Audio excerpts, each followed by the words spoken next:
ఇవి ప్రధానంగా దీనిలో అంతర్గతంగా మైనారిటీస్ కానీ దళిత్స్ కానీ లేకపోతే ఇతర పేద వర్గాలు ఇవన్నీ కూడా అంతర్గతంగా ఉంటారు. అదేవిధంగా అల్టిమేట్గా ఏంటంటే జీతభత్యములు, అలాగే ఈ అసెంబ్లీ ఆమోదం తీసుకుని రేపు కొత్త ఆర్థిక సంవత్సరం ఖర్చు పెట్టడం, ఇది బడ్జెట్. ఈ బడ్జెట్కి సంబంధించి ప్రతి ఏడు మనం పెడతానే ఉంటాం, పెరుగుతూ ఉంటుంది బడ్జెట్, అంచనాలు పెరుగుతూ ఉంటాయి.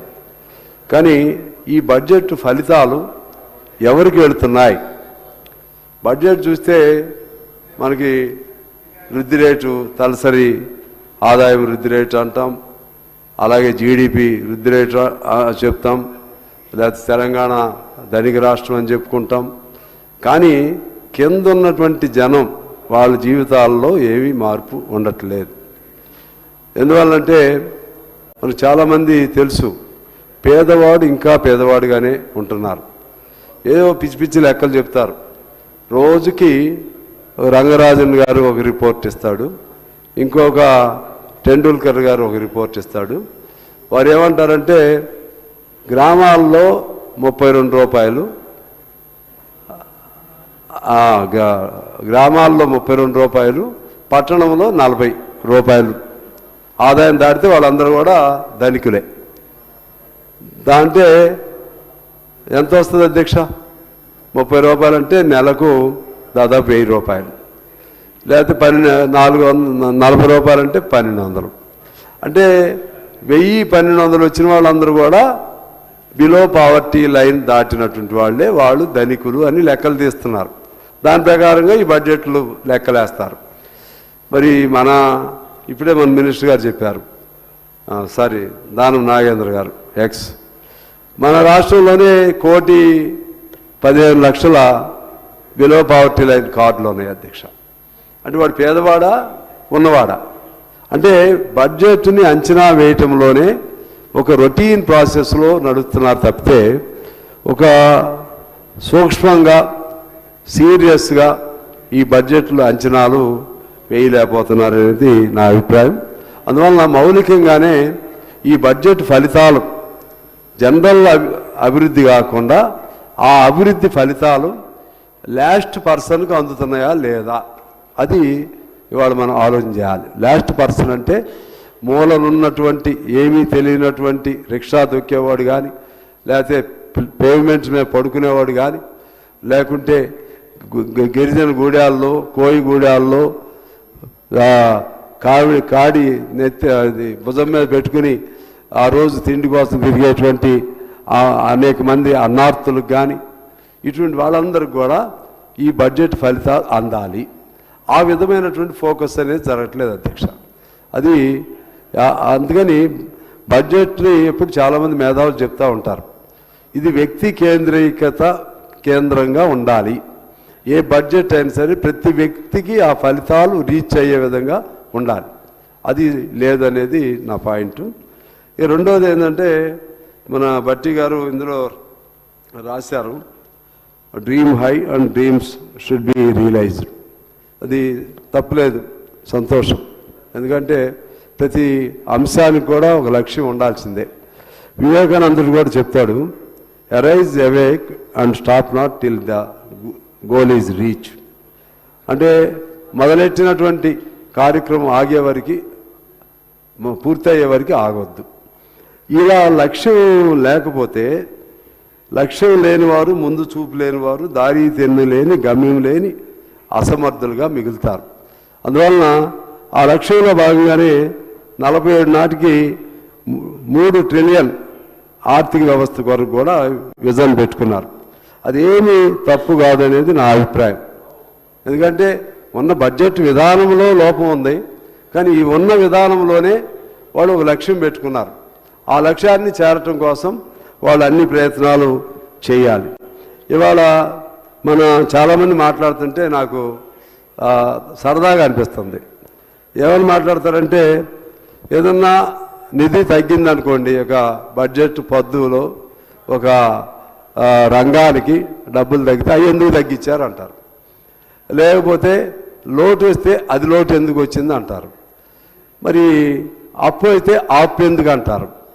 అప్పు వద్దు, అన్ని రంగాలకు డబ్బులు కావాలి, లోటు వద్దు.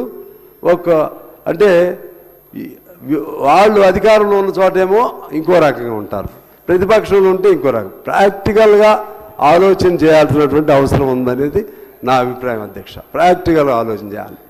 ఉన్న పరిస్థితి ఇది. ఈ ఉన్న పరిస్థితుల్లో దేనికి ప్రాధాన్యత ఇస్తున్నారు, దేనికి ఇవ్వట్లేదు. ఓ సినిమాలో పర్చూరు గోపాలకృష్ణ గారు అని ఫేమస్ సినిమా రైటర్ ఉంటారు అధ్యక్ష. ఆయన ఒక డైలాగ్ రాస్తాడు. ఆయన ముఖ్యమంత్రి గురించి వ్యంగ్యంగా రాస్తూ, ఆయన భార్యని చూస్తానికి ఆమెకి జబ్బు వస్తే వెళితే, దేశాన్ని ప్రజలను వదిలి భార్య కోసం వెళ్ళినటువంటి ముఖ్యమంత్రి ఆయన ప్రజల మనిషి ఎలా అవుతాడు అంటారు. లేదు నాకు ప్రజలే ముఖ్యం, నా భార్య కాదని ఆగాడు అనుకోండి. సొంత భార్యను కుటుంబాన్ని చూడలేనటువంటి వ్యక్తి ఆయన ఈ జనాలను ఏం చూస్తాడని అంటాడు. అది సినిమాలో డైలాగ్. పర్చూరి గోపాలకృష్ణ గారు అట్లనే అటు అంటున్నారు, ఇటు అంటున్నారు. మరి ఏం చేయాలి? పరిష్కారం చెప్పాలి కదా. వాళ్ళు పరిష్కారం చెప్పరు. పరిష్కారం చెప్పకుండా అంతకుముందు టీఆర్ఎస్ మిత్రులు అధికారంలో ఉన్నారు, వారు కూడా కొత్తదనం ఏమన్నా అప్పుడు చేశారా? లేదు. ఆ కొత్తదనానికి భిన్నంగా వీళ్ళేమన్నా చేస్తున్నారా? వీళ్ళు చేయట్లేదు. లేకపోతే బీజేపీ మిత్రులు ఉన్నారు, కేంద్రంలో ఉన్నారు, వారు ఏమైనా కొత్తదనంగా చేస్తున్నారా? అందరూ నమూనా ఒకటే, అందరూ నకలు ఒకటే, అందరూ చేసే సిస్టమ్ ఒకటే. అంతా బాగుంటే మేము అంటారు, బాగోపోతే ఇంకోళ్ళ మీద చెప్తూ ఉంటారు. ఇది జరుగుతుంది. ఈ ఉన్న పరిస్థితుల్లో ఎంత మేరకు మంచి జరుగుతుంది, ఎంత మేరకు చెడు జరుగుతుంది, అది మనం పరిశీలన తీసుకుంటే అధ్యక్ష, ఇది ఈ బడ్జెట్లు అనేది ఎప్పుడు కూడా పూర్తిగా ఖర్చు ఎప్పుడు అవ్వట్లేదు అధ్యక్ష. ఎప్పుడు పెడతారు, ఎందుకంటే ఇంతకుముందు బీఆర్ఎస్ వారు చాలా చేశారు కాబట్టి దాన్ని ధీటుగా ఉండటం కోసం వాళ్ళు పెట్టిన పథకాలు, ఆ పథకాల ప్రకారం మనం పెట్టలేదనుకో మనం వెనకబడతాం. కాబట్టి సహజంగా కాంగ్రెస్ వాళ్ళకంటే కొద్దిగా ఎక్కువ కేటాయింపులు. దీన్ని రీచ్ అవ్వడం కోసం అనేసరికి అసలు ప్రాబ్లం అక్కడ వస్తుంది. రీచ్ అవ్వాలంటే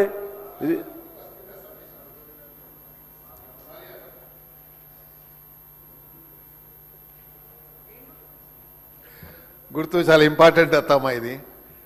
సార్ సార్ मैं माफी चाहता हूँ, నేను మాట్లాడేటప్పుడే చెప్దాం అనుకున్నాను సార్. ఇక్కడ శాసనసభ్యులకు వర్కింగ్ లంచ్ పెడుతున్నారు మీరు. ఇక్కడ ఉండే స్టాఫ్కి కానీ బయట ఉండే స్టాఫ్ కానీ గన్మెన్లు కానీ ఇప్పుడు వచ్చేప్పుడు చూస్తే బయట నుంచి క్యారేజీలు పట్టుకొని వచ్చి తింటున్నారు. వాళ్ళకు కూడా ప్రొవైడ్ చేయండి సార్. భోజనం లేక చాలామంది స్టాఫ్ మెంబర్సు మన గన్మెన్లు వాళ్ళు వీళ్ళు ఎత్తుకుంటున్నారు భోజనం ఎక్కడ తినాలని. సో హౌస్ నడిచేటప్పుడైనా కనీసం వర్కింగ్ లంచ్ ఉన్నప్పుడు వాళ్ళకు భోజనం పెట్టేయండి సార్. స్టాఫ్కి, పోలీసు మొత్తం అందరు కూడా సార్. చాలా ఇబ్బంది కనిపించింది ఇక్కడ చూస్తే. పొద్దున ఆటోలో తీసుకొని క్యారేజ్ పట్టుకొని వచ్చి అంటే మరి ఇంత పెద్ద హౌస్ నడిచేటప్పుడు వర్కింగ్ లంచ్లో భోజనం లేకపోతే ఎట్లా సార్? ఎమ్మెల్యేలు మనం లోపల తింటున్నాము, మరి అక్కడ స్టాఫ్ మెంబర్స్ అందరూ ఎక్కడ తినాలో అర్థమవుతలేదు. అంత ఇది లేదు. వాళ్ళకు కూడా దయచేసి స్టాఫ్ మెంబర్స్కి అందరికీ, పోలీస్ కానీ ఇర్రెస్పెక్టివ్ ఆఫ్ ఎనీ డిపార్ట్మెంట్, వాళ్ళకు కూడా భోజనం ఎల్ఏ మినిస్టర్ గారు దయచేసి రేపటి నుంచి అన్న వర్కింగ్ లంచ్ ఉంటే పెట్టండి దయచేసి.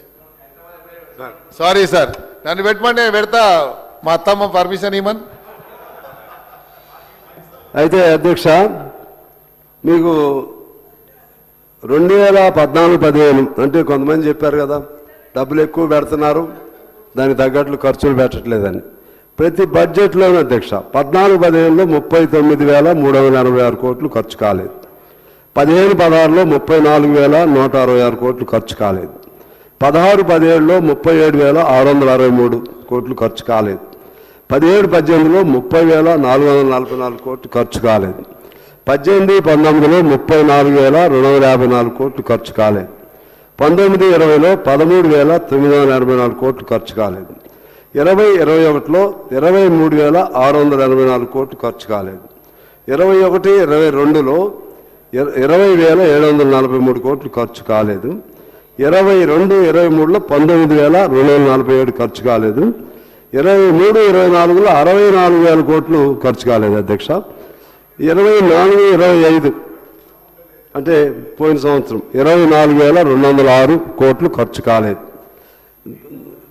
25-26 ఇప్పుడు జరుగుతున్న సంవత్సరం 23,000 కోట్లు ఖర్చు కాలేదు. ఇది అధ్యక్ష. అంటే ఏ ప్రభుత్వం కూడా ఎవరైనా సరే టోటల్గా యాక్యురేట్ బడ్జెట్ అంటేనే అంచనా. అంచనా అంటే 100% దాన్ని కొలమానాలతో జరగదు. వేస్తారు, అంచనా వేస్తారు. ఆ అంచనాలో కొంత రీచ్ అవుతారు, కొంత ఫెయిల్ అవుతారు.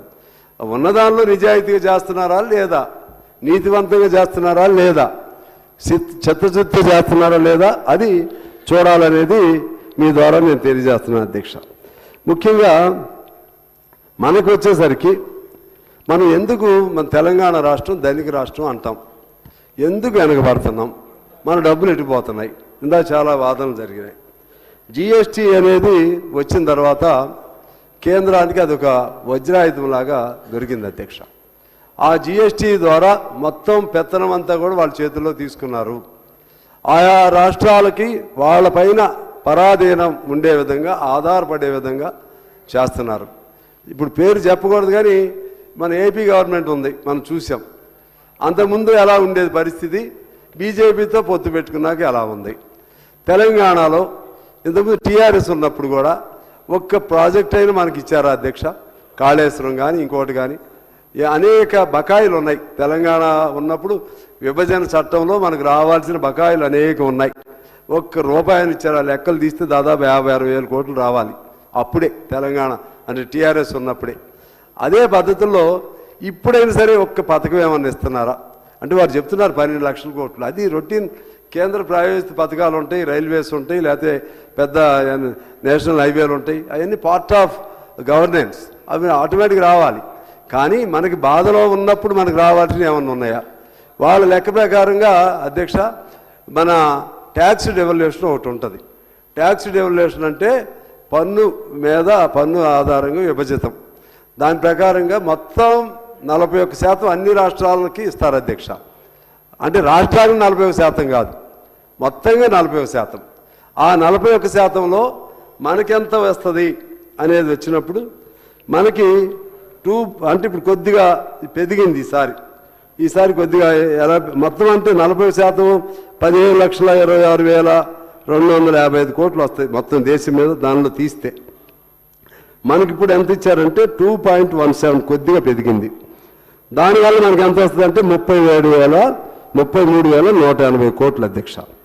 కానీ ఉత్తరప్రదేశ్కి 17.62, బీహార్కు 9.95. నేను కొద్దిగా చెప్తున్నాను.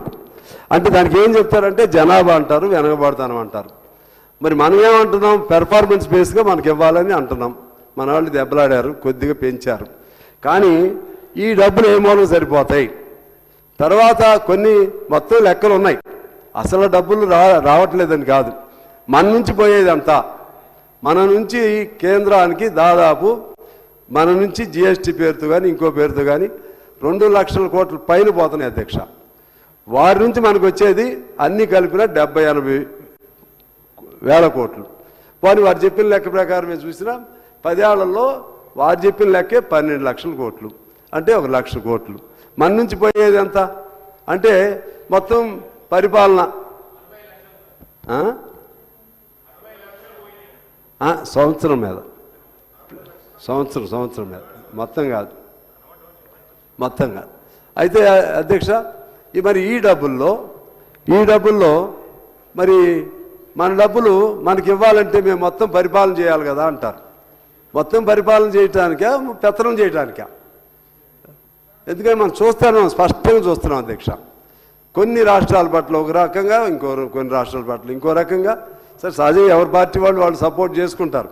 మనం ఇంపార్షియల్గా, అన్బయాస్డ్గా చూస్తే మన తెలంగాణకు మనం వస్తున్నటువంటి పెర్ క్యాపిటాలో కానీ లేకపోతే జిఎస్డిపిలో కానీ మనకి రావాల్సిన వాటా లెక్క ప్రకారం చూస్తే బాగా ఉన్నాం. కానీ మన వాటా మనకు రావట్లేదు. ఇది కూడా ఒక లోపమే. ఈ బడ్జెట్ లోటుకు రావడానికి అది కూడా ఒక లోపమే అనేది నా అభిప్రాయం అధ్యక్ష. అంటే ఇదేమో 41%, మళ్ళా 42 రూపాయలు రావటం వేరు. మొత్తంగా ఇవన్నీ కాలేసి 42 రూపాయలు ఇస్తున్నారు మనకి. ఇది కేంద్రం నుంచి మనకు జరుగుతున్నటువంటి అన్యాయం అధ్యక్ష. తర్వాత మన అప్పులు ఎఫ్ఆర్బిఎం పరిధిలో రివైజ్డ్ ఎస్టిమేషన్ ప్రకారం 5,03 కోట్లు, తర్వాత ఇప్పుడు కొత్తగా పెట్టింది మళ్ళా ఇంకో 82 కోట్లు, టోటల్గా 5,62,363 కోట్లు ఇప్పుడు మళ్ళా అప్పు మన నెత్తి మీదకి వస్తుంది అధ్యక్ష. ఆఫ్ బడ్జెట్ అంటే గవర్నమెంట్ గ్యారంటీస్ ఒకటి, స్పెషల్ పర్పస్ వెహికల్స్ అని ఏర్పాటు చేసి దాని ద్వారా తెచ్చుకునేవి, మూడోది కార్పొరేషన్. ఈ మూడింటి ద్వారా చేసే అప్పులు 3,01 కోటి పైన ఉంటుంది అధ్యక్ష. మొత్తం అప్పులు చూస్తే 8,68,198 కోట్లు మళ్ళీ ఇప్పుడు అద్దె వచ్చేసినాయి. ఎవరు చేశారా, ఎందుకు చేశారు, ఆ లోపలికి వెళ్ళట్లేదు నేను. మొత్తం మీద అప్పులు ఉన్నాయి. ఈ అప్పులన్నీ ఒక్కరి మీదే బాధ్యత, ఒక్కరి వల్లనే అని చెప్పడం కూడా అన్యాయం. పెరుగుతూ వస్తున్నాయి.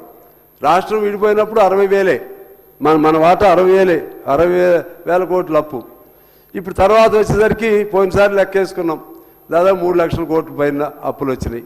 ఇవి కాక లేదు ఆఫ్ ద బడ్జెట్ ఇవి కాక, అందువలన వాళ్ళు అప్పు చేశారు, వీళ్ళు కూడా చేయాల్సి వస్తుంది. ఆ అప్పును తీర్చడం కోసం మళ్ళీ వీళ్ళు అప్పు.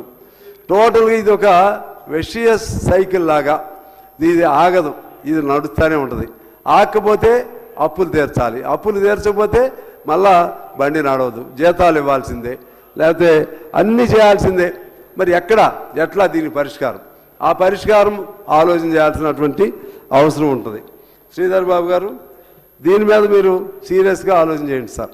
ఎందువల్లంటే అందరం చెప్తాం, విమర్శ పెట్టాలంటే నేను కూడా చెప్తా, విద్యారంగానికి మీరు ఎంత పెట్టాలి, లేకపోతే దళితులకు ఎంత ఇవ్వాలి, లేకపోతే వ్యవసాయ రంగాన్ని ఎంత కోత పెట్టారు, ప్రతి రంగం మీద మీరు చెప్పినవన్నీ కూడా విమర్శ పెట్టవచ్చు నేను.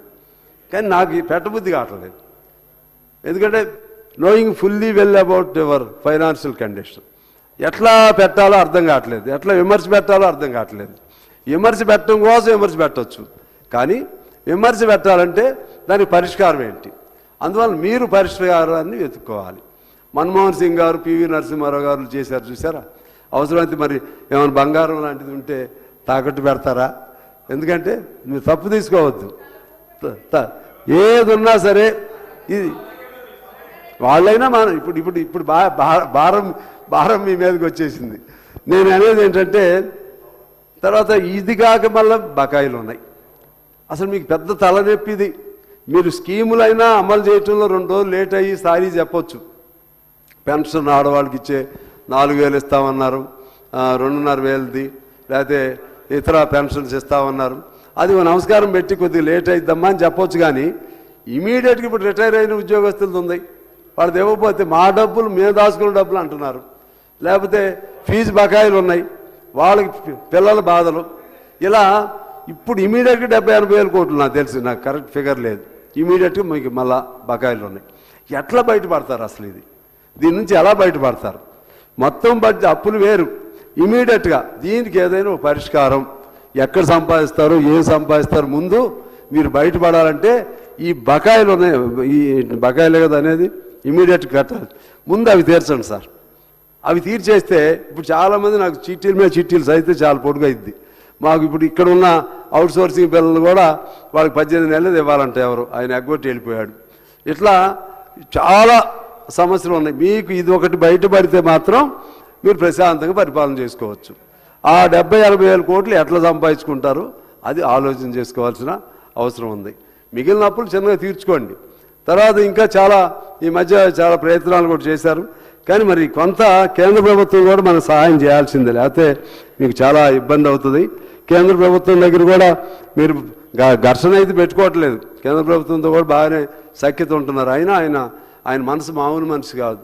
నరేంద్ర మోడీ గారు అంటే చాలా ఐరన్ మ్యాన్, స్టీల్ పర్సన్. అందువల్ల అంత తొందరగా ఏం కరగడు. కానీ ఏం చేస్తారో అది కూడా మీరు చేసుకోవాల్సినటువంటి అవసరం ఉంది అధ్యక్ష. అదేవిధంగా అడగాలి, వాళ్ళది కూడా బాధ్యత కదా, అడిగి తెప్పిస్తే వాళ్ళకి మంచిది లేరా. తర్వాత అధ్యక్ష ఇంకోటి, అసలు మన దేశం, మన రాష్ట్రం ముఖ్యంగా ఇది ధనిక రాష్ట్రమా పేద రాష్ట్రమా? నాకు ఎప్పుడూ డౌట్ ఉంటుంది అధ్యక్ష.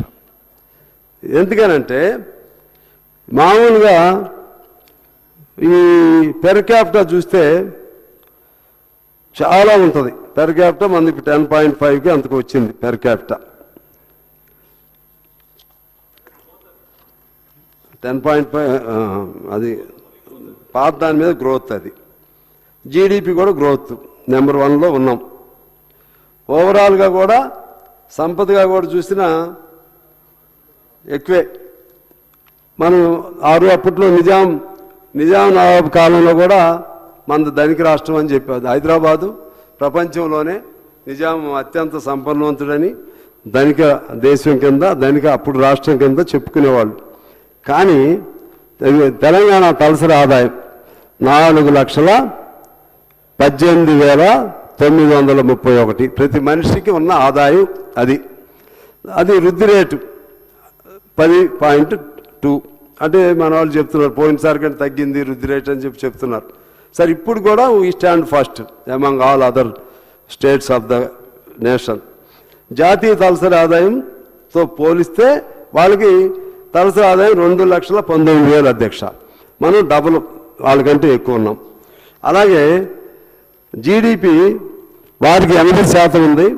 మనం 10.6 నుంచి ఇప్పుడు 10.7కి వచ్చింది మన జీడిపి. అంటే మొత్తంగా చూస్తే ధనిక రాష్ట్రం. అలాగే ప్రతి మనిషి పైన అప్పు కూడా 2 లక్షలు ఉంది అధ్యక్ష. అప్పు కూడా. దీనిలో నా పాయింట్ ఏంటంటే 4,18,000 తలసరి ఆదాయం ఉన్నాయా? అందరి దగ్గర ఉన్నాయా? జీడిపిలో ఇన్ని లక్షల కోట్లు అందరికి దేని బట్టి లెక్కేస్తారు? అంటే మొత్తం డబ్బులన్నీ ఒక చోట పోగేసి ఇది ధనిక రాష్ట్రం అని చెప్తారు. అందులో పేదవాడిది రూపాయి ఉంటుంది, పెద్దవాడిది ఏమో ₹1,00,00,000 ఉంటుంది. అది చూసి సంతృప్తి పడవద్దు. ఇది నా పాయింట్. మన ధనిక రాష్ట్రం అని చెప్పుకోవద్దు. ప్రతి పేదవాడికి తిండి దొరికితే, ప్రతి పేదవాడు పిల్లల ఫీజులు ఇబ్బంది పడకుండా కట్టగలిగితే, ప్రతి పేదవాడు హాస్పిటల్కి వెళ్ళి మధ్యలో తిరిగి రాకుండా ఉండగలిగితే, ప్రతి పేదవాడు మంచి బట్టలు కొనుక్కోగలిగితే, పౌష్టికాహారం తినగలిగితే అది ధనిక రాష్ట్రం కింద చెప్పాలి అధ్యక్ష. ఇది ధనిక రాష్ట్రం కాదు. మన బడ్జెట్ ఆ వైపు రూపకల్పన చేయాలి. వ్యక్తి కేంద్రంగా. కేరళది నేను మీకు ఉదాహరణ చెప్తాను అధ్యక్ష. కేరళలో నా మాటలు వింటలేదు శ్రీధర్ బాబు గారు, మీకు చాలా ఉపయోగం ఉంటుంది. కేరళలో extreme poverty, aeration of extreme poverty తీసుకున్నారు. ఎట్లా తీసుకున్నారు? అక్కడ కడు పేదలు ఎంతమంది, నేను చెప్పే పాయింట్ ఏంటంటే వ్యక్తి కేంద్రిక బడ్జెట్. అక్కడ ఏం చేశారంటే బాగా పేదవాళ్ళందరూ ఇళ్ళు ముందు ఐడెంటిఫై చేశారు, వాళ్ళని బయటేశారు. ఎక్స్ట్రీమ్ అంటే ఆగర్భ దరిద్రులు వాళ్ళని తీసుకున్నారు, వాళ్ళని బయటేశారు. అట్లా మీరు చేయకపోతే మీరు ఎంత ఖర్చు పెట్టండి, ఎంత చేయండి, అక్కడే ఉంటాడు, ఇక్కడే ఉంటాడు, అసమానతలు పెరిగిపోతూనే ఉంటాయి. ఉన్నవాడి దగ్గర ఉంటుంది. లెక్క వచ్చినప్పుడు అది ఇది కలిసినప్పుడు మనది ధనిక రాష్ట్రంగా అనిపిస్తుంది. అందుకని అందులో ఉన్న లిటరసీ కానీ అందులో ఉన్న మంచి ఏమైనా ఉంటే అవి కూడా చేస్తే మీకు మంచి పేరు వస్తుంది అనేది నా సూచన. అలాగే ఇక బడ్జెట్లో 5-6 పాయింట్లు చెప్పి నేను క్లోజ్ చేస్తాను అధ్యక్ష. తర్వాత ఇంకో మాట, మనది సంపద British Raj to billionaire Raj అనే పేరుతో ఒక ఎకానమిస్ట్ ఒకటి రాశాడు. అప్పుడు మనం 1% ప్రజల చేతుల్లో 21% సంపద ఉండేది మన స్వాతంత్రం వచ్చినప్పుడు. ఇప్పుడు ఎంత ఉందంటే 1% ప్రజల చేతుల్లో 90% సంపద వచ్చింది అధ్యక్ష. సంపద 1% ప్రజల్లో పోగుబడిపోయింది. అదేవిధంగా 10% ప్రజల చేతుల్లో 90% ఆస్తి ఉంది. మొత్తంగా చూస్తే ఆకలి సూచికలో మన దేశం 117వ స్థానంలో ఉంది. ఆకలి సూచికలు అంటే దేశం 5వ ఎకానమీ, ఇప్పుడు 4వ ఎకానమీలోకి వెళ్ళిపోతున్నాం. కానీ ఆకలి సూచికలో 117 స్థానంలో ఉంది. ఇప్పుడు ఇవన్నీ మీకు దీనికి సంబంధం ఏమో ఏంటని అనుకోవాల్సిన అవసరం లేదు అధ్యక్ష. ఇవన్నీ బడ్జెట్ రిలేటెడ్, ఇవన్నీ బడ్జెట్. ఇదేం ఓవరాల్ పిక్చర్ నేను చెప్పేది. లోపలికి వెళితే దాన్ని బేస్ చేసుకుని బడ్జెట్లు చేయమని నా కోరిక. ఇక రెవెన్యూ బడ్జెట్లోకి వస్తాను అధ్యక్ష. రెవెన్యూకి వచ్చేసరికి మీరు చాలా జాగ్రత్తగా ఆలోచన చేయాల్సిన అవసరం ఉంది. రెవెన్యూలో ఏమీ సిస్టమ్ బాగుపడలేదు. తెలంగాణ మన కాంగ్రెస్ పార్టీ అధికారంలోకి వచ్చినాక అప్పుడు సాదా బైనామాలు 9 లక్షలు ఉన్నాయి అధ్యక్ష. కనీసం 5% కూడా సెటిల్ కాలేదు. దానికి అనేక అడ్డంకులు. సాదా బైనామా అంటే అసలు పట్టేదారు సంతకం పెట్టాలి, ఆయన పెట్టడం, డబ్బులు ఇవ్వాలి. అసలు కొంతమంది చచ్చిపోయి ఉంటారు, పెట్టరు. దాన్ని ఎట్లా పేరుకి మనం అసలు అప్పుడు మీరు అధికారంలోకి వచ్చింది ధరణి పేరుతో దానికి వ్యతిరేకంగా సగం బలం మీకు వచ్చింది. భూభారతి పెట్టి అసలు దాన్ని పరిష్కారం కోసం మీరు కూర్చున్నారా? సాదా బైనామాని ఏం చేద్దామని. అదేవిధంగా ఏజెన్సీలో కానీ లేకపోతే కొన్ని చోట్ల కానీ ఆ రోజున దొరలు ఉన్న చోట కాస్తు కాలం ఒకటి ఉండేది అధ్యక్ష. కాస్తు కాలం అంటే పట్టేదాడు పేరుతో అస్సలు పట్టేదాడు, పాత పట్టేదాడు పేరు ఆడ ఉంటుంది. కాస్తు కాలం ఏమో ఎవరు అనుభవం ఉంటే అనుభవదారుల కాలం. ఆ కాలం తీసేశారు ఆ ప్రభుత్వం ఉన్నప్పుడు. పెడతా ఉన్నారు మీరు, ఇంతవరకు పెట్టలేదు. దానికేం అడ్డు వచ్చింది మీరు చెప్పాల్సిన అవసరం ఉంది అధ్యక్ష. అదేవిధంగా రెవెన్యూ కోర్టులు కూడా నడవటం లేదు. సర్వే అనేది అసలే లేదు. రీసెటిల్మెంట్ రిజిస్టర్ RSR అది నడవట్లేదు.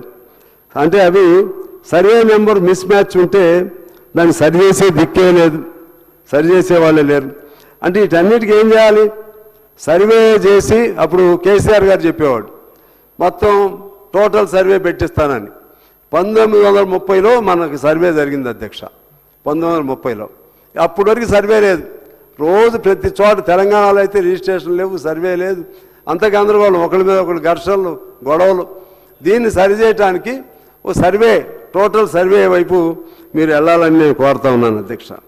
ఇక దీనికి సంబంధించి అసలు సమస్య ఇప్పుడు మీకు కంప్లైంట్ కూడా ఇస్తాను అధ్యక్ష. మీ ద్వారా గవర్నమెంట్కి మీరు పంపించాల్సిన అవసరం ఉంటుంది. ఏంటంటే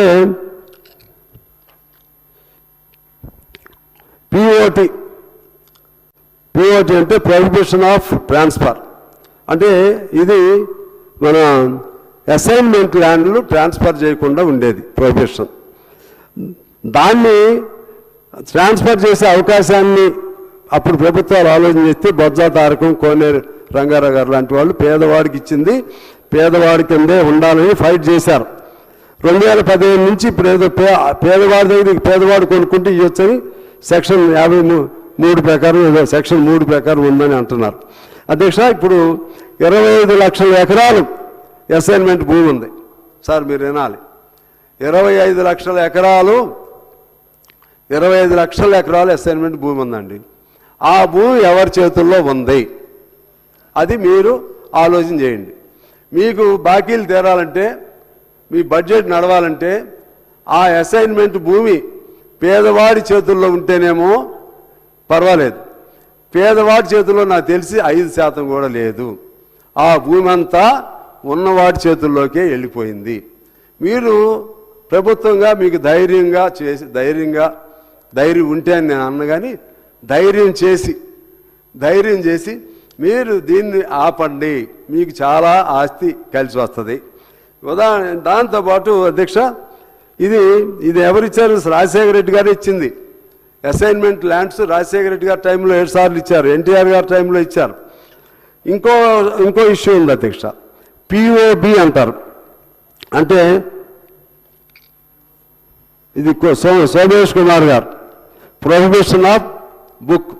POB ఏంటంటే ప్రభుత్వ భూమి 1000 ఎకరాలు ఉందనుకోండి, అందులో పట్టా ఒక వ్యక్తికి 10 ఎకరాలు 100 ఎకరాలు ఉందనుకోండి, లేకపోతే 1000 ఎకరాల్లో గవర్నమెంట్ భూమి 100 ఎకరాలు ఉంది, 900 పట్టా. ఈ సోమేష్ కుమార్ గారు ఏం చేశాడంటే ఈ మొత్తం POBలో వేసేసేయండి అన్నాడు. దాదాపు 1 కోటి ఎకరాలు అప్పుడు POBలో వేశారు అధ్యక్ష. అంటే నీకు దాని నుంచి బయటికి రావట్లే ఇప్పుడు కూడా. దాని నుంచి ఇప్పుడు ఏంటంటే POB అంటే ఏంటంటే అధ్యక్ష ప్రొహిబిషన్. ఆ భూమి సపోజ్ 100 ఎకరాలు రైతులకు 100 ఎకరాలు ప్రభుత్వం ఉంది, 900 రైతులతో ఇంకోటిది ఉంది. ఈ 100 ఎకరాలు పోకూడదు కాబట్టి మొత్తాన్ని ప్రొహిబిషన్లు పెట్టండి. ఇది ఇప్పుడు కొద్దిగా బయటకు వస్తుంది అంటారు. ఇదైతే అసైన్మెంట్ మాత్రం రావట్లేదు. దీని మీద మీరు సీరియస్గా చూడాలి. రైతుల బాధలు అక్కడే ఉన్నాయి. 9 లక్షలు సాదాపైన వాళ్ళు అలాగే ఉంది. అసలు దీనివలన ఏం మార్పు వచ్చింది అని సిన్సియర్ గుండె మీద చేసుకుని ఆలోచన చేస్తే ఏం పెద్దగా మార్పులు రాలేదని చెప్పడానికి నేను చింతిస్తున్నాను. స్నేహితులు కదా, స్నేహంగా చెప్పాలి.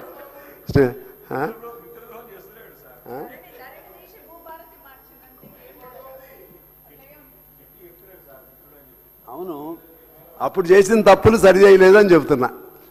అప్పుడు జరిగిన తప్పు ఇంకా సరి కాలేదని చెబుతున్నా. కోర్స్.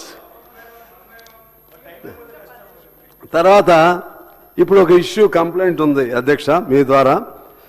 అక్కడ ఏంటంటే హనుమకొండ జిల్లా ఐనువోలు మండలం వెంకటాపురం సర్వే నెంబర్ 324 పింగళి మధుసూదన్ రెడ్డి అనే భూస్వామి అప్పుడు ఈ ల్యాండ్ సీలింగ్ కింద 138 ఎకరాలు ఇచ్చారు అధ్యక్ష.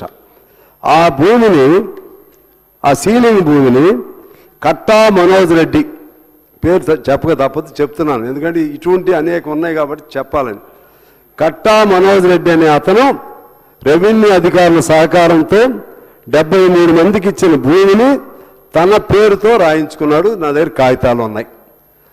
అందులో పట్టాదారుడి కింద పేరు ఎక్కేసింది. 2018లోనే ఇది, ఇప్పుడుగా జరిగింది. ఇది జరిగింది కూడా 2018లో. పట్టాదారుడి పేరు ఆయన వచ్చేసాడు. కాస్తు కాలంలో కూడా వచ్చేసాడు. అంటే దాదాపు 138 ఎకరాలు ఆయన బంధువులు రాయించేసుకున్నారు. ఇది ఒక్క కేసే కాదు. ఆ ప్రాంతంలో దాదాపు హనుమకొండ, వరంగల్ చుట్టుప్రక్కల గ్రామాల్లో కొన్ని వేల ఎకరాలు ఇటువంటిది అసైన్మెంట్ భూమి ఉంది. మొత్తం కూడా ఇట్లా రాయించుకున్నారు. ఇంకో చోట ఇంకో భూమి అది మొత్తం గొడవ పెట్టి వాళ్ళు దాన్ని మళ్ళా ఆ రాయించుకున్న భూమిని ప్రభుత్వం వెనక్కి తీసేట్టుగా చేశారు అక్కడ. ఇప్పుడు అధికారులు ఏమంటున్నారంటే అది ఎక్కడిదంటే అది అది అసన్పర్తి మండలం ముచ్చెర్ల గ్రామంలో అధ్యక్ష. అసన్పర్తి గ్రామం ముచ్చెర్ల గ్రామంలో సర్వే నెంబర్ 777లో 120 ఎకరాల భూమిని 40 మందికి అసైన్ చేస్తే ఒక ధనికుడు పట్టాలు చేయించుకున్నాడు. దాన్ని మళ్ళా ఆ పట్టాలు క్యాన్సిల్ చేసింది గవర్నమెంట్ వీళ్ళు ఆందోళన చేస్తే. ఆ భూమి వీళ్ళకి ఇవ్వట్లేదు. అది ఎకరం 40 కోట్లకు చేరింది మొత్తం హనుమకొండ చుట్టుపక్కల. మీకెందుగా ఇంత ఖరీదు భూమి అని రెవెన్యూ వాళ్ళు ఇవ్వట్లేదు. ఇట్లా ఎంతెంత భూములు ఈ రాష్ట్రంలో, హైదరాబాద్ మనకి ఇంతకుముందు తెలుసు, ఇప్పుడు హైదరాబాదే కాదు, ఎటు చూసినా భూదంద. ఎక్కడ దీనికి బీజం పడింది? అప్పుడు పడింది. ఎందువల్ల పడింది? ధరణి. ఇప్పుడు ఏం జరిగింది? భూభారతి, భూదార్. ఏమైంది మార్పు? ఏమీ మార్పు జరగలేదు. ఏదైనా కొద్దిగా జరిగితే సంతోషిస్తా. తర్వాత మా దగ్గర అధ్యక్ష పాల్వంచ కొత్తగూడెంలో రెవెన్యూ ఇట్లా పిఓబి కింద పడిపోయింది. మేము చాలా మొత్తుకున్న పాత రాజశేఖర రెడ్డి గారు ఉన్నప్పటి నుంచి జరుగుతుంది. 76 జీవో అని ఉంటుంది మా కొత్తగూడెంలో. అంటే సింగరేణి మొత్తానికి కూడా తెలుసు, సింగరేణి ఎమ్మెల్యేస్ ఉంటే తెలుసు. 76 జీవో అంటే మీకు కూడా తెలుసు సార్. అది 76 జీవో అంటే ఏంటంటే సింగరేణి ల్యాండ్స్ని మామూలు వాళ్ళు ఉంటే దాన్ని రెగ్యులరైజ్ చేయటం. అది తప్పే ఉందండి రాజశేఖర రెడ్డి గారి కాలం నుంచి. అది ఎందుకు చేయరు? ఇప్పుడు డబ్బులు వస్తాయి కదా మీకు, అది డబ్బులు వస్తాయి. అసైన్మెంట్ భూమిని తీసుకుంటే డబ్బులు వస్తాయి, ఎల్ఆర్ఎస్ చేస్తే డబ్బులు వస్తాయి, అనేక ఉన్నాయి కదా డబ్బులు వచ్చేది. అసలు దాని జోలికి ఎందుకు వెళ్ళట్లేదు నాకు అర్థం కావట్లేదు. అట్లే పిఓబి కింద మా పాల్వంచ సగం అంతా పాల్వంచ దాని కింద ఉంది. ఎంత డబ్బులు వస్తాయో తెలుసండి మీకు ఆదాయం. దాని జోలికి ఇది నేను ఉదాహరణ చెప్తున్నాను. రాష్ట్రం అంతా కూడా ఈ విధంగా ఉంది. అందువలన దీనిలో రెవెన్యూలో మాత్రం మీరు సీరియస్గా ఆలోచన చేసుకోవటం మంచిది అనేది నా అభిప్రాయం. అందులో భాగంగా నేను ఇంకొక రెవెన్యూ సంబంధించి ఒక పాయింట్ చెప్పి ముగిస్తాను అధ్యక్ష. మనం ఇప్పుడే పెద్ద ధర్నా జరిగింది, ఒక 10,000 మంది ధర్నా జరిగింది. బయటికి వెళ్ళొచ్చా, మీకే చెబుదాం అనుకున్నా, ఎవరైనా మంత్రిని కూడా పంపిస్తారేమోనని. ఎందుకు పాత సిస్టమ్ వస్తే బాగుంటుందని. సరే మీరు మళ్ళీ నిర్ణయం చేసుకోవాలి కదా అని. ఏమిటి ఇష్యూ అంటే ఇదే దేవాలయ భూములుగా ఇది మన భూదాన భూములు అబ్దుల్లాపూర్ మెట్టు, చేవెళ్ళ, హనుమకొండ, వరంగల్, ఈ హనుమపురం, ఇంకా కొలనుపాక, ఇట్లా చాలా గ్రామాల వాళ్ళందరూ వచ్చారు ఆడికి. వాళ్ళకి ఏంటి భూమి, వాళ్ళు ఇల్లు వేసుకుని ఉన్నారు. మీరు చేయాల్సింది ఏంటంటే ఆ 58 59 అప్పుడు ఉన్న జీవో ఉంది కదా, 59 అయితే కొద్ది నామినల్ కట్టడం, 58 అయితేనేమో ఫ్రీగా ఇవ్వటం. కొన్ని లక్షల మందికి ఉపయోగం ఉంటుంది అధ్యక్ష.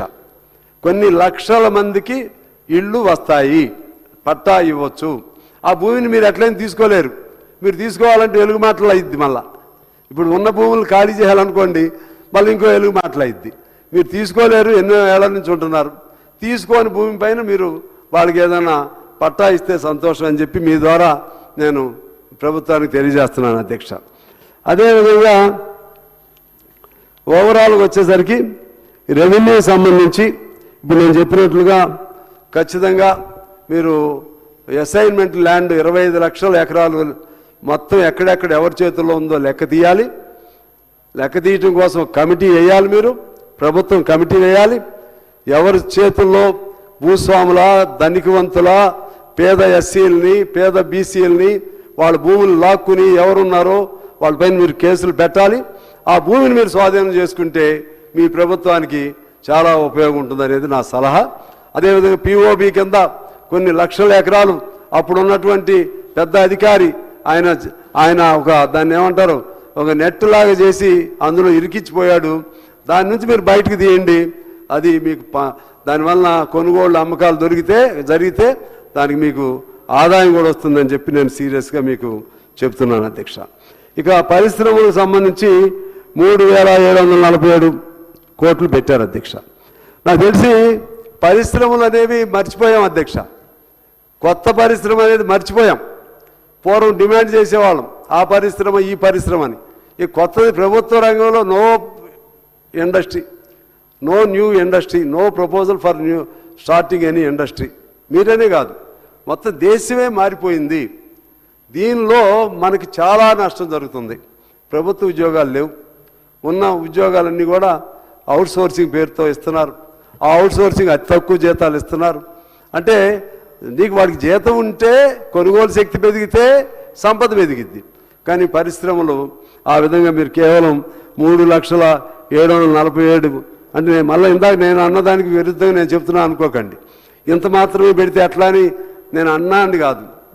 మీ మీ మీ ఇబ్బందులు మీకు ఉంటాయి. కానీ నా నా ఆలోచన ఏంటంటే పరిశ్రమల్ని మనం పెంచుకోవాలి. దానిలో మీకు ఉదాహరణ చెప్పాలంటే కొత్త పరిశ్రమలు రావట్లేదు, పాత వాటిని అమ్మేస్తున్నారు, డిజిన్వెస్ట్ చేస్తున్నారు. మీ అందరికీ తెలుసు ఐడిపిఎల్, ఆజామ్ జాహీ, ఆల్విన్ ఇటువంటి అనేక పోయినాయి. ఐడిపిఎల్ ఇవాళ మంది హైదరాబాద్ అంటే ఫార్మా హబ్ అధ్యక్ష.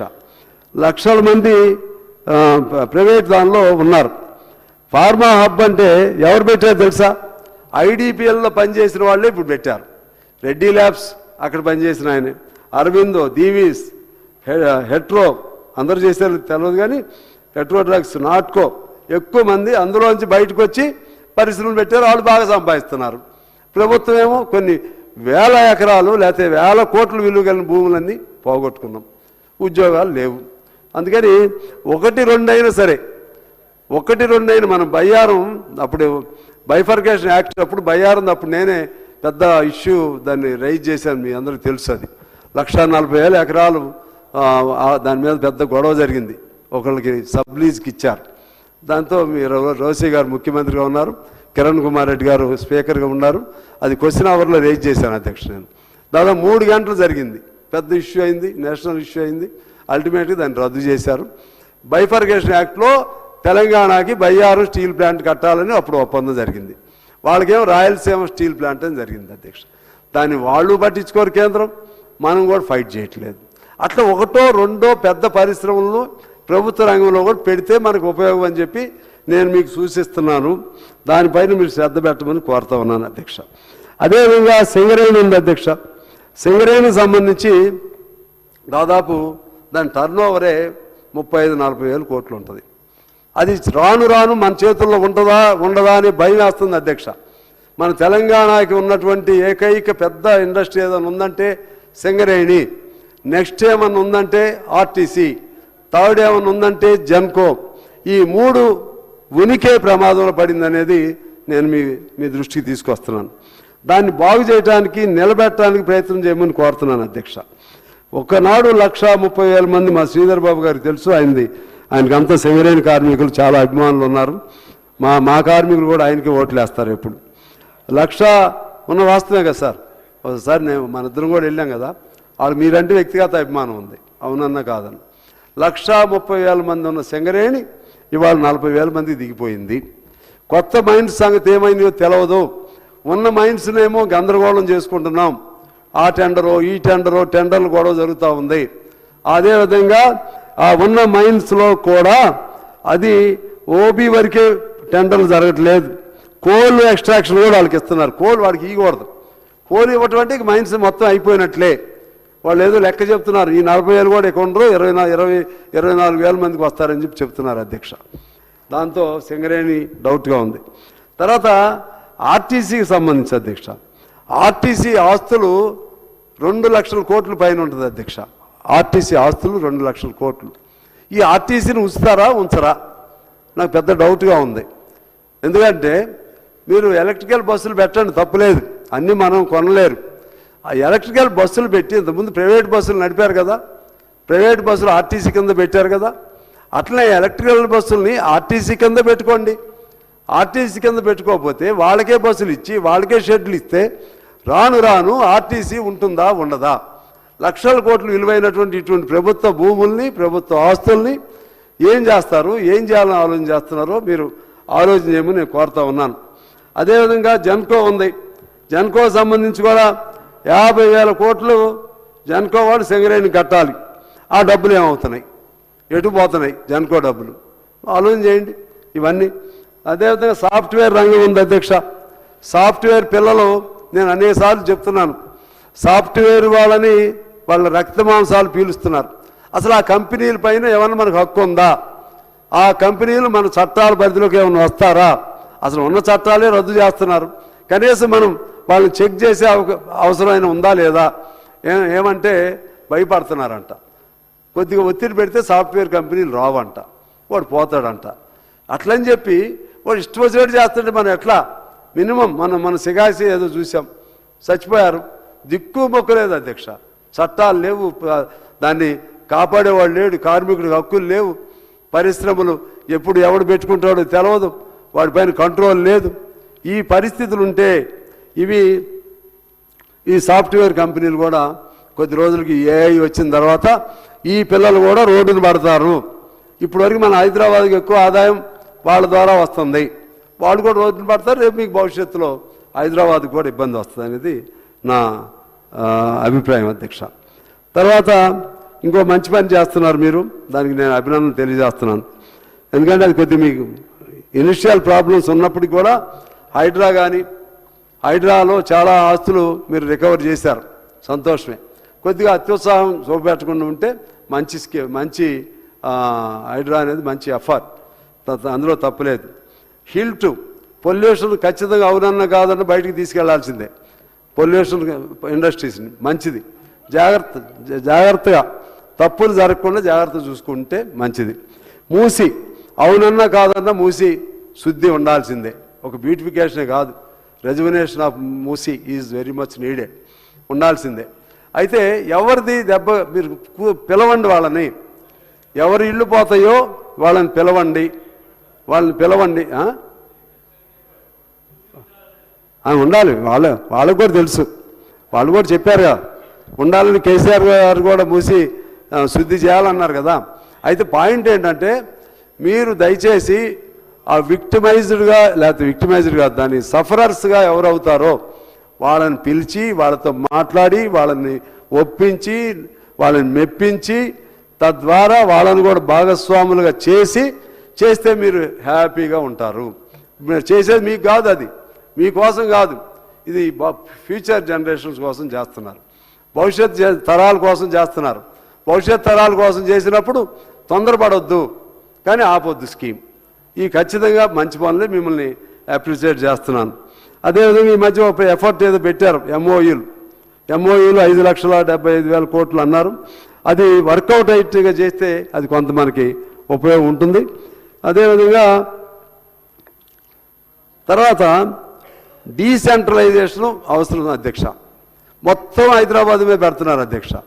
ఎడ్యుకేషన్ అయినా హైదరాబాద్ మీద పెడుతున్నారు, ఇండస్ట్రీస్ అయినా హైదరాబాద్ మీద పెడుతున్నారు, లేకపోతే రోడ్లైనా హైదరాబాద్ మీద పెడుతున్నారు, ఫ్లైఓవర్లైనా హైదరాబాద్ మీద పెడుతున్నారు, బ్రిడ్జెస్ అయినా హైదరాబాదే, మొత్తం హైదరాబాదేనా మొత్తం. రేపు ఏదన్నా మరి అంతే కదా అమ్మాయి చెప్పేది, మా మినిస్టర్ గారు చెప్పేది కరెక్టే కదా. డబ్బులు కావాలని కట్టి శిస్తులేమో అక్కడి నుంచి కడుతున్నాం, శిస్తులు ఆడి నుంచి మొత్తం. ఓ నీకు హైదరాబాదా? నా భయం ఏంటంటే రేపు ఏదన్నా యుద్ధం వచ్చిందనుకోండి, యుద్ధం వస్తే ఏమో వచ్చిందనుకో వాడు ఇంకెక్కడ వెళ్ళాల్సిన పని లేదు, హైదరాబాద్ని పెట్టుకుంటే లక్ష్యం అయిపోయింది మొత్తం. అందుకనే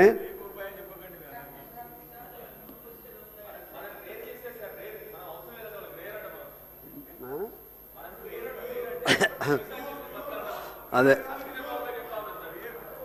రేరు కేరు ప్యూర్ అన్నీ మంచి ఆలోచనలు చేస్తున్నారు, కానీ better to focus and keep that other adjoining or other districts in mind.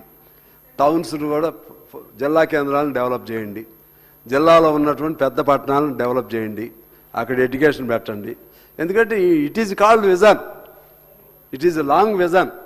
Long vision అంటే ఇక్కడ మన చుట్టే కాదు, మొత్తంగా చూస్తే Telangana, every village is part of Telangana, not only Hyderabad.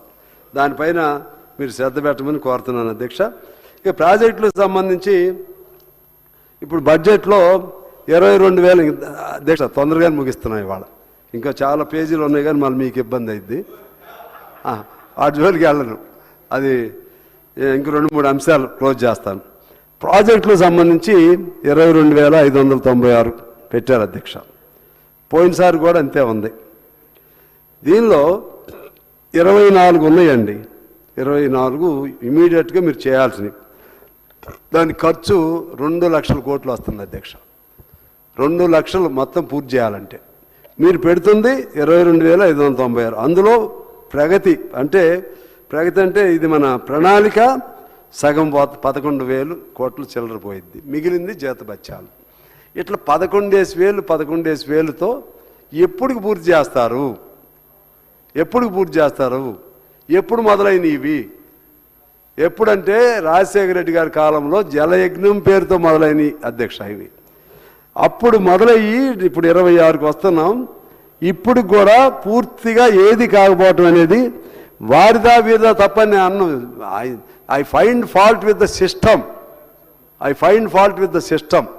ఎవరైతే అధికారంలో ఉన్నారో వాళ్ళు దాని మీద సరైన మైండ్ పెట్టలేకపోతున్నారు. అధికారులు కానీ పాలకులు కానీ పెట్టి ముందు ప్రయారిటైజ్డ్గా చిన్నవి పూర్తి చేసేసేయండి, చెన్నై పూర్తి చేయండి, మీరు కొంత ఫ్రీ అవుతారు. ఇంకో మాట చెప్పాలంటే ఇవి ఎంతకాలం నడిస్తే అంత ఇవి ఏటీఎంలు అంటున్నారు, ఎంతకాలం నడిస్తే అంత ఏటీఎంలాగా ఉంటాయని. దీని నుంచి బయటపడాలి అధ్యక్ష. దీని నుంచి బయటపడితే మీరు సక్సెస్ అవుతారు. నేను చెప్పే ప్రతిదీ కూడా ఇండస్ట్రీస్ కానీ లేకపోతే ప్రాజెక్టులు కానీ ప్రతిదీ కూడా ఇందాక చెప్పినట్టు అసైన్మెంట్ ల్యాండ్స్ కానీ ఇవన్నీ కూడా మీకు డబ్బులు వచ్చే మార్గాలు చెప్తున్నా. డబ్బులు లేవు అనేది అనకుండా వీటి మీద మీరు జాగ్రత్తగా ఉండి అవినీతి జరగకుండా మన రాజీవ్ గాంధీ గారు చెప్పారండి, మనం పెట్టే రూపాయలో పావలా కూడా అసలు ఖర్చు కావట్లేదని చెప్పారు. ఏమి అందులో I don't differ at all. Even ఇంకా తగ్గింది ఏమన్నా ఉంటే అది ఎట్లా పోతనే తెలియదు మనకి. నిజాయితీగానే ఉంటాడు, ఆ పనిలో ఉండేవాడు ఆ పనిలోనే ఉంటాడు, కానీ పని అయితే అంతిమంగా కావట్లేదు. దానిపైన మీరు జాగ్రత్త చేయాల్సిన అవసరం ఉంది. ఇంకొకటి చెప్తున్నా, ధవళేశ్వరం కృష్ణా బ్యారేజీ, నాగార్జున సాగర్ ఎన్నేళ్ళైంది అధ్యక్ష కట్టి? వాటికి ఏమైనా ఉందా? చలనం ఏం లేదు, హాయిగా ఉన్నాయి. ఇప్పుడు ఎందుకు పోతున్నాయి? Because ATMs system is a failure. దీనిపైన జాగ్రత్తగా చేయాల్సిన అవసరం ఉందని మీకు తెలియజేస్తున్నాను అధ్యక్ష. ఇక విద్యారంగానికి సంబంధించి 26,674 కోట్లు పెట్టారు. 8.2 జనరల్ డిమాండ్ ఈజ్ 20%. దాన్ని పోయినట్టుగా కొద్దిగా పెంచారు, ఇంకా పెంచాల్సిన అవసరం ఉంది అధ్యక్ష. దీనిలో చాలా ఉన్నాయి, ఏమేమి తప్పులు ఎట్లా జరుగుతున్నాయి. ప్రధానంగా ఇప్పుడు నార్వే లాంటి అక్కడ స్కాండినేవియన్ దేశాలు ఉంటాయి అధ్యక్ష. స్కాండినేవియన్ దేశాల్లో డెన్మార్క్, నార్వే, స్వీడన్, ఫిన్లాండ్ అక్కడ సివిల్ సర్వీస్ అధికారులాగా ఉపాధ్యాయులను సెలెక్ట్ చేస్తారు. సివిల్ సర్వీస్కి మనం ఇక్కడ ఎట్లా చేస్తామో వడబోసి ఉపాధ్యాయులను చేసి almost they are paid on par with IAS officers. అందువలన always they stand first with regard education among all countries of the world. Norway's అందులో నుంచి మంచి ఏమైనా జరిగితే చూడండి సార్. ఎందుకంటే డబ్బులు అవుతున్నాయి, ఖర్చులు అవుతున్నాయి, కానీ స్టాండర్డ్స్కి వచ్చేసరికి చాలా అన్యాయమైన స్టాండర్డ్స్లో ఉన్నాం. అందువల్ల మనకు కూడా ఇండియన్ టీచర్ సర్వీస్ లాంటిది ఒకటి నెలకొల్పితే మంచిది. ఇంజనీరింగ్ కాలేజీలు పుట్టగొడుగుల్లాగా వస్తున్నాయి, పరిశోధనలు లేవు. హైదరాబాద్లో ఇప్పుడు స్కిల్ యూనివర్సిటీ, స్పోర్ట్స్ యూనివర్సిటీ ఇవి రావటం సంతోషమే. దానికి సిఎస్ఆర్ ఫండ్స్ని కూడా ఉపయోగించుకోండి. అదేవిధంగా పాఠశాలల్లో 8వ తరగతి చదివినాడు 2వ తరగతి చదవలేకపోతున్నాడు, తెలుగు చదవలేకపోతున్నాడు, మరుగుదొడ్లు లేవు, ఇంకా లెక్కలు రావు. ఇలా అన్ని అంశాల్లో చూస్తే చదువు అంటే చదువు ఉంది, కానీ ఏముందా పుస్తకం చదవమంటే ఏమీ చదవలేని పరిస్థితి పిల్లలు. దానిపైన ఎలా దీనిపైన శ్రద్ధ పెడతారు, ఎలా బాధ్యతను మనకి గవర్నమెంట్ టీచర్స్ని ఎలా బాధ్యులను చేస్తారు, ప్రైవేట్ స్కూల్స్ని నియంత్రణలో ఎలా. ప్రైవేట్ స్కూల్స్ ఏమి బాగుండలేదు, దీన్ని బట్టి ఏం బాగున్నాయని కాదు, ఇది ఓవరాల్ లెక్కలు. ప్రైవేట్లోనూ అంతే ఉన్నాయి, ప్రైవేట్లోనేమో మెషన్స్ లాగా అవుతున్నారు, మార్కులు సంపాదించుకున్నారు తప్పితే ఇన్డెప్త్ నాలెడ్జి అందులో లేదు, ఇందులో లేదు. విద్యా వ్యవస్థను ప్రక్షాళన చేయాల్సినటువంటి అవసరం ఉందని నేను మీ దృష్టికి తీసుకొస్తున్నాను. వాళ్ళకి ఆట స్థలాలు కానీ ఇటువంటి అన్నీ కూడా పెట్టాలి. ఇందులో మంచి స్కీమ్ ఏంటంటే మధ్యాహ్న భోజన పథకం తెచ్చారు, అది సంతోషం. ఎందువల్లంటే మానవ అభివృద్ధి చూసుకుని ఇప్పుడు మనం ఎక్కడో ఉన్నాం, వెనుకున్నాం. ఇటువంటి వాటి వలన ఉపయోగం జరుగుతుంది. ఉదయం పూట టిఫిన్ ఇంత ముందు కూడా ఉన్నది, అది కూడా మంచి స్కీమే. కాబట్టి ఇటువంటి చేస్తూ వాళ్ళ క్వాలిటీ పిల్లల్లో స్టాండర్డ్స్ని పెంచేదానికి ఏం చేస్తున్నారో ఈ మధ్య మురళీ గారి కమిటీ ఏదో వేశారు. ఇంకా అందులో కూడా మంచి ఏంటో చెడు ఏంటో అన్ని చూడమని కోరుతున్నాను. అలాగే యూనివర్సిటీకి సంబంధించి మనం నేను లెక్క కూడా చెప్పాను. అనేక ఓన్లీ 10% పర్మనెంట్ ప్రొఫెసర్స్ ఉన్నారు, మిగిలిన వాళ్ళు ప్రొఫెసర్స్ లేరు అధ్యక్ష. అదంతా కూడా అవర్ బేస్డ్ లేకపోతే గెస్ట్ లెక్చరర్స్ లేకపోతే గెస్ట్ ప్రొఫెసర్స్ ఇట్లా ఉంటున్నాయి. దానివల్ల అంత చదువుకేం నాణ్యత లేదు. వైద్యానికి సంబంధించి అధ్యక్ష 1000 మంది పేషెంట్స్కి ఒక డాక్టర్ ఉండాలి. మన దేశంలో మన దగ్గర 1800 మందికి ఒక డాక్టర్ ఉన్నారు. దాన్ని అదేవిధంగా పిహెచ్సిఎల్లో 21% నుంచి 60% ఖాళీలు అలాగే ఉన్నాయి. అదేవిధంగా కిడ్నీ క్యాన్సర్ లాంటి సీరియస్ జబ్బు చేస్తే ప్రాణాలు కోల్పోవడమే. ఆరోగ్యశ్రీ ఉన్నా కూడా చాలట్లేదు. అందుకని నేను మీ ద్వారా వారికి రిక్వెస్ట్ చేస్తున్నాను. సార్ ఇదేనండి సార్ శ్రీధర్ బాబు గారు, మీరు శాచ్యురేషన్ పాయింట్కి పెట్టండి. మల్లారెడ్డి గారు వచ్చారా? సరే, ఇది ఇంపార్టెంట్. వైద్యానికి సంబంధించి శాచ్యురేషన్ పెట్టండి. రాజశేఖర రెడ్డి గారు చాలా మంచి చేశారు, మీరు 10 లక్షలు పెంచారు, మంచి చేశారు. అయినా సగం మందికి ఆ జబ్బులకి ఈ డబ్బులు చాలట్లేదు. మధ్యలో తిరిగి వస్తున్నారు, మధ్యలో చనిపోతున్నారు, లేకపోతే ప్రాణాల మీద ఆశ వదిలేసి ఇళ్లల్లోనే ఉంటున్నారు. దీన్ని కూడా పూర్తిగా మీరు ఎందుకు చేయలేరని నేను అడుగుతున్నా. చేయండి, ఎట్లయినా ఖర్చులు అవుతున్నాయి కదా. విద్య ఇది ఈ రెండు కూడా 100% శాచ్యురేషన్ చేయండి సార్, మీరు మంచి పేరు వస్తుంది. ఉన్నదానిలో నాకు తెలిసి నిమ్స్ వాళ్ళు బాగుంది సార్. నాకు నిమ్స్ అంటే మనకి చిన్న చూపు కదా. నిమ్స్లో మీ ఎల్ఓసి ఇమీడియట్గా పని అవుతుంది. ఎల్ఓసి చాలా పేదవాడికి చాలా మంచి జరుగుతుంది. ఆ తర్వాత ఇంకా చెప్పాలంటే సీఎం రిలీఫ్ ఇమీడియట్గా వస్తుంది. మిగిలిన బకాయిలు ఉంటాయి నాకు తెలియదు, కానీ ఈ రెండు మాత్రం బాగా జరుగుతుంది. నేను మీకు అప్రిసియేషన్ తెలియజేస్తున్నాను అధ్యక్ష. తర్వాత పంచాయతీరాజ్కు సంబంధించి 33,688 కోట్లు కేటాయించారు, 10.39. దీనిలో ఎప్పుడు అడిగిన సీతక్క గారు వెంటనే శాంక్షన్ ఇస్తుంది, నాకు అది సంతోషం. మా దగ్గర కూడా వచ్చారు, కానీ పని చేయడానికి ఎవరు రావట్లేదు. అప్పుడు ఆ మంత్రి గారితో కూడా చెప్పామ్మ మన ఇద్దరం కలిసి మాట ఇద్దాం అని చెప్పి ఎవరిని పట్టుకొచ్చి చేపించాం. వాళ్ళు తిరుగుతూ ఉన్నారు, బిల్లులు లేక తిరుగుతున్నారు. ఫండ్స్ అయితే దీనికి ఇస్తున్నారు కానీ డబ్బులు లేవు, బిల్లులు లేవు, కాంట్రాక్టులు ఎవరు రావట్లేదు. మీరు హ్యామ్ రోడ్లు పెట్టారు, ఇందాక ఏదో మన కోమటిరెడ్డి వెంకటరెడ్డి గారు చెప్తున్నారు బాగా వస్తున్నారని. నాకు తెలిసి హ్యామ్కి కూడా ఎవరు ముందుకు రావట్లేదు. దానికి ఏదో 15 ఏళ్ళు లెక్క ఇదంతా. దాన్ని ఎట్లా చేస్తారో కానీ అభివృద్ధి అనేది ఇందాక చెప్పాను 38,000 కోట్లు పాతదైతే ఇప్పుడు 47,000 కోట్లకి తీసుకొచ్చారు మీరు ప్రణాళిక వ్యయం. ఇది ఎక్స్పెండిచర్ వ్యయం అంటే అందులో వరకే మీరు ఖర్చు పెట్టగలుగుతారు, మిగిలిన ఖర్చు పెట్టలేరు. ఖర్చు అంటే ఇది ఆస్తుల కల్పనకి క్యాపిటల్ ఎక్స్పెండిచర్ అందులో మాత్రం పెట్టగలుగుతారు. అందులో ఈ పంచాయతీరాజ్ కూడా ఉంది, అందులో R&Bలు ఉంటాయి. అంటే కొంత జీతాలు పోను కొంత. మరి ఇప్పుడు ఇది మీరు డబ్బులు ఇటుకైనా ఇవ్వకపోతే రేపు ఈజీఎస్ లేదు. మీరు ఊళ్ళల్లో ఎక్కడైనా వెళితే ఏ పని అన్నా జరుగుతుందేమో చూసుకోండి. మీరు ఈజీఎస్ ఉంది కాబట్టి కొద్దిగా అటో ఇటో మన రోజు నడిపామమ్మా. ఇప్పుడు వాళ్ళు మనం 40% కట్టాలి. ఈ కష్టాల్లో మళ్ళీ అది భారం. 40% ఏడు కట్టాలని కొద్దిగా తగ్గించుకుంటారు పనులు.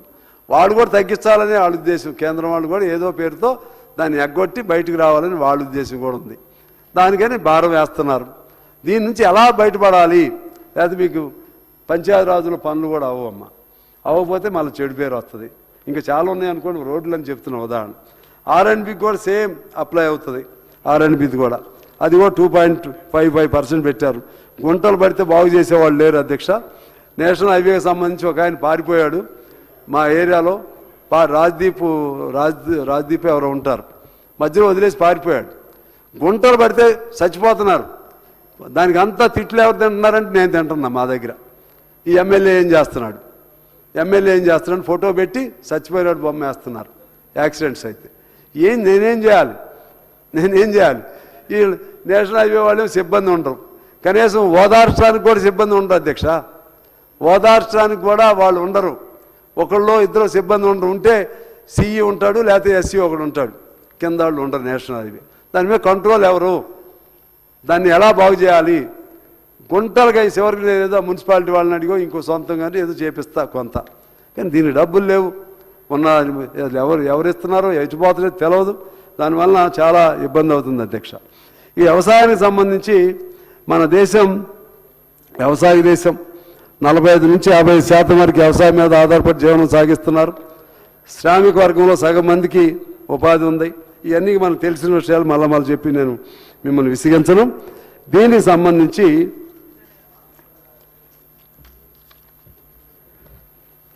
ఈ రైతు బీమా అనేది ఎందుకు లేదో చెప్పాలి సార్. రైతు బీమా వాళ్ళది కేంద్రంలో ఒక స్కీమ్ ఉండేది, అది ఇన్ని రోజులు మనం వాడుకోలేదు. మనది లేదు, ఇప్పుడు అటు లేదు ఇటు లేదు. రైతు బీమా మోటార్ సైకిల్ దెబ్బతింటే వాడికి బీమా ఉంటుంది. దేశానికి వెన్నెముకైన రైతుకి బీమా లేకపోతే ఎట్లాగూ? రైతు బీమాని మళ్ళా అమలు చేయడానికి ప్రయత్నం చేయమని కోరుతున్నాను. అదేవిధంగా కొత్త పంటలు ఎలా వ్యవసాయం లాభసాటిదని రుజువు చేయాలంటే ఎలా చేయాలి? ఇప్పుడు మన ఆయిల్ ఫామ్ లాంటి మా తుమ్మల గారు కొంత ప్రయోగం చేస్తున్నారు. అటువంటి ఏదైనా వస్తే ప్రయత్నం చేయండి. అదేవిధంగా దీనికి సంబంధించి ఈ బోనస్కి సంబంధించి కొన్నిటికి అది మంచి స్కీమ్, బాగుంది. బోనస్ వడ్లకి ఇచ్చారు చూసారా, మంచి చెప్తున్నా. నేను వెళ్ళాను, మీకు ఇది రుణమాఫీ కొద్దిగా ఇబ్బంది జరిగినా కొంతమంది ఇబ్బంది అన్న ఆ బోనస్ వల్ల సంతోషపడ్డారు. చాలా వచ్చింది ఎకరాకి సన్న బియ్యంతో, దాన్ని సన్న వడ్లకి అది కంటిన్యూ చేయండి. అది ఇబ్బంది లేకుండా కంటిన్యూ చేయండి. అదేవిధంగా ఈ మొక్కజొన్నలకు సంబంధించి కూడా ఎవరు కూడా కొనటం లేదు అనేది వచ్చింది అధ్యక్ష. ఎవరు కూడా కొనటం లేదు, దాన్ని కూడా జాగ్రత్త, మా ఖమ్మం వాళ్ళు ఇచ్చారు, నాకు రాసి ఇచ్చారు, అది కూడా జాగ్రత్త చూడమని కోరుతున్నాను. రైతు భరోసా ఇవన్నీ కూడా సకాలంలో వేస్తే అది ఉపయోగం. దాని పేరే పెట్టుబడి సహాయక నిధి, పెట్టుబడికి సహాయం చేసే నిధి. టైంలో వేయాలి, టైంలో వేయకపోతే ఉపయోగం లేదు, దానివల్ల ఏం ఉపయోగం ఉండదు. అదేవిధంగా కోల్డ్ స్టోరేజ్లు గిడ్డంగులు ఇటువంటి పెట్టి ఆ పంటలకి పంటలు రైతుకి చెడిపోకుండా ఉండే విధంగా చేయాలి. తర్వాత దీనిలోని ఒక ధరల నిర్ణాయక ఒక ఫండ్, అంటే ధరలు ఎక్కువ తక్కువైనప్పుడు దాన్ని స్టెబిలైజ్ చేయడం కోసం మార్కెట్ కన్సాలిడేటెడ్ ఫండ్ అంటారు అధ్యక్ష. మార్కెట్ కన్సాలిడేటెడ్ ఫండ్ని ఖచ్చితంగా ఇంతకుముందు ఉండేది, ఇప్పుడు అది మార్కెట్ ఇంటర్వెన్షన్ దాని మీద కూడా మీరు జాగ్రత్త చేసి వ్యవసాయ రంగాన్ని కూడా బాగా ఉంచుకోవాల్సిన అవసరం ఉందని నేను కోరుతున్నాను. ఇంకా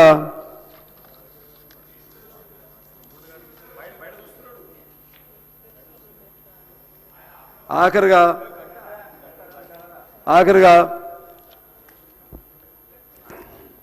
హోంశాఖ ఉంది అధ్యక్ష. ఈ హోంశాఖకు సంబంధించి హోంలో పనిచేసే పోలీసులు వాళ్ళని చూస్తే మామూలు వాళ్ళకేం భయం పోలీసు అంటే, కానీ పోలీసులు ఇది ఒక కొత్త రకం బానిసల జీవితం వాళ్ళది, కొత్త రకం బానిసలు వాళ్ళు అన్ని రకాల డ్యూటీలు చేయాలి అధ్యక్ష. వాళ్ళు ఆర్డినరీ సిస్టమ్ అంట, పై వాళ్ళ దగ్గర వీళ్ళు పనిచేయాలి. ఏదో చిన్నాడిని పెద్దాడు కొడితే పెద్దాడిని ఇంకో పెద్దాడు కొట్టినట్టుగా ఈ చిన్న పోలీసులే బలవుతున్నారు అధ్యక్ష. వాళ్ళకి సరెండర్ లీవ్స్ కానీ, లేకపోతే టీఏలు కానీ, డిఏలు కానీ, పిఆర్సీలు కానీ వాళ్ళే దొరికారు అధ్యక్ష. మన కాపలా కాసేది వాళ్ళే ఎంతగా. అందుకని ఇందాక నేను చెప్పినట్టుగా అవి ఎట్లయినా పట్టుకురండి, బకాయిలు పట్టుకొచ్చి వీళ్ళందరూ బకాయిలు తీర్చడానికి ప్రయత్నం చేయండి, లేకపోతే పోలీసులతో కూడా మనకి ఇబ్బంది అవుతుంది. ఇంకోటి నేను మనవి చేసేది ఏంటంటే, ట్రాఫిక్ పోలీసులు తమిళనాడులో ఓ సిస్టమ్ ఉంది అధ్యక్ష. తమిళనాడులో ఏంటంటే ట్రాఫిక్ పోలీసులకి కూర్చునే ప్రొవిజన్ కూడా ఉంటుంది, ట్రాఫిక్ పోలీసులకి. ఇక్కడ వాళ్ళు నిలబడే ఉండాల్సిందే, ఎండైనా వాన అయినా సరే. అందుకని కొద్దిగా సంస్కరణలు తీసుకుని వస్తే బాగుంటుందని తెలియజేస్తూ, అంతిమంగా మన బడ్జెట్ వ్యక్తి కేంద్రంగా ఉండాలి అంటే దాదాపు 2 కోట్ల మంది ఈపీఎఫ్ పొందుతున్న వారు 1,20,00,000 మంది ఉన్నారు. భవన నిర్మాణ కార్మికులు 26